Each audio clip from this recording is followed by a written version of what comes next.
Hey guys, it's Raleigh, finally back with a couple more cool facts about Guild Wars 2. Did you know, around the Broken Spit in the Shark's Teeth archipelago, you can find some interesting items in the water. Swimming around, one can find searing cauldrons. For those of you who don't know what searing cauldrons are, the Char were gifted these items by the Titans, minions of Abaddon, who had used one of these cauldrons to perform the searing on Ascalon, which completely burned and overall transformed the landscape of the human nation. The Char had brought more of these to Or as they wanted to do the exact same thing here. Interestingly enough, the location where these cauldrons are now is also very close to the Vizier's tower, where Vizier Kilbron enacted the cataclysm that would sink Or to the bottom of the ocean. Both the Titans, whom the Char Shaman caste worshipped as gods, and Kilbron were followers of Abaddon, and they were all part of his scheme to finally destroy the nation of Or. So it's interesting to see the remnants of these cauldrons so close to the origin of the cataclysm.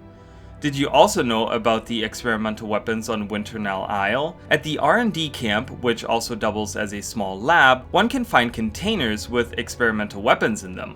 While not very useful and they explode very easily, catapulting you backwards, one of these weapons seems to hint at some more early development stuff. When you look at the staff skills, you will see 3 of them: Ice Shot, Frozen Ground, and Encase. Ice Shot only makes an appearance as a skill that enemies use, and a form of Encase exists for Reapers specifically, but Frozen Ground is perhaps the most interesting skill of them all. While it acts very close to the actual Frozen Ground skill the Elementalist gets, the description is where things become much more intriguing. The skill's description states this: code target area in ice, freezing foes that cross it, becomes Maelstrom if traded. Maelstrom as a skill is not available in Guild Wars 2, but was one in the first game.